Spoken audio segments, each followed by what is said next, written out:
Hello, my name is Nessa McAlane. I'm a financial journalist and I do the odd video about how to understand the financial press and the financial services sector. And this video covers both of those elements.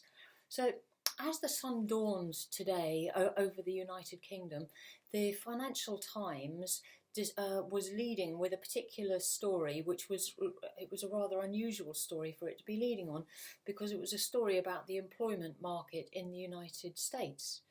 And it was headlined "Share of Black Employees in Senior US Finance Roles Falls Despite Diversity Efforts." And it was about how the number of black people in senior roles in the financial services sector has fallen slightly over the last 10 years, despite efforts being made to increase that percentage. So why did the FT put that on the front page today? It was a story that it had researched itself, and it could have put it on page 17, or it could have launched this story because it had researched it itself on another day. The reason that it did it today was a very specific reason, because there's a battle going on which came to a climax today, the 31st of March 2021 in the UK.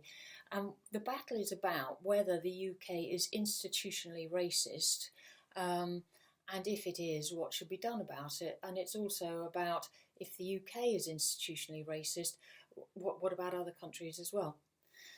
So what happened today was that the government, there was a report published which had been commissioned by the government, and it was published by an organisation called the Commission on Race and Ethnic Disparities.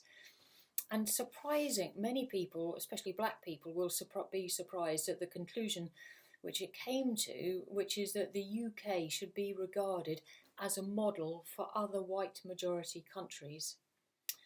Now it's a very controversial conclusion to come to, but when you think about who's behind the report, maybe it's not so surprising. Our Prime Minister, Boris Johnson, is the person who was writing about making jokes, in inverted commas, about women wearing burqas and comparing them to letterboxes. And his director of policy at number 10 Downing Street is someone called Munira Mirza, and she's very much against the anti-racism brigade in the UK, and she's called them a bogus moral crusade. So these are the people who actually commissioned this commission that produced its report today to work on this area. And it's not really such a surprise if the people writing the report reflected back to the government what they want to hear. March of this year has been a very big month for race issues in the financial services sector.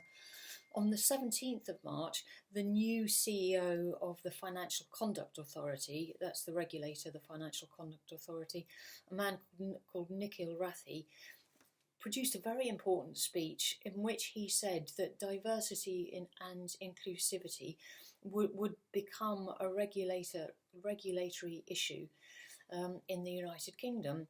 And that means, as he spelt out, that they will be able to enforce against firms, banks, insurance companies, insurance brokers, whoever, if they don't develop an inclusive culture for all races.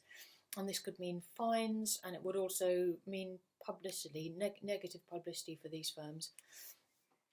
It was a brave step by him.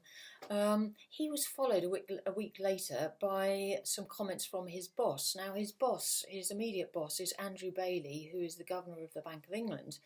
And Andrew Bailey took a very, very different tone when he mentioned diversity issues. He was launching the new £50 note, and that has a picture on it of Alan Turing.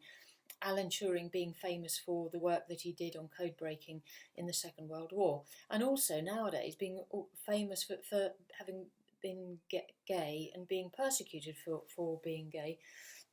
So putting his picture on the £50 note is obviously it's a good step to recognise a minority that has suffered and say that they are included.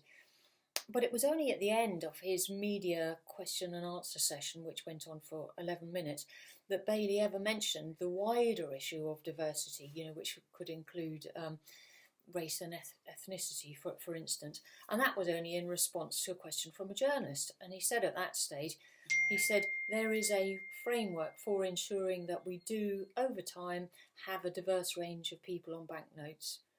That's pretty thin stuff, actually. It's almost worse than saying nothing. So will change happen? The move from the Financial Conduct Authority is very positive, and in the US, in fact, despite that headline from the Financial Times, PayPal, for instance, now has 34% of its senior people are non-whites. So change can happen quite quickly if you have people at the top of the organisation who push that agenda. And in the UK, if the Financial Conduct Authority is really serious on this, you could see the financial services giants changing. And when that happens, financial services accounts for about 10% of the UK economy, or it did before Brexit. We don't know what's going to happen after Brexit. When you have such an important industry changing, it can often influence the rest of the economy. But right now, we're absolutely in the middle of a battle. On the one hand, you have the Bank of England, which is so lukewarm. On the other hand, you have the Financial Conduct Authority, which is so dedicated. And above them both, you have a government which is really probably trying to weaken the anti-racism movement. And the financial press doesn't write that much about these issues, and the press as a whole does write about race issues, but it tends to be in a rather inflamed way. So I just leave you with the idea that the Financial Times could become a very important player in this battle, because it will be the main organisation putting out there the main research, as it did today, on what actually is the state of play, the facts that we all need to analyse as we make up our minds. Thanks for listening. Bye.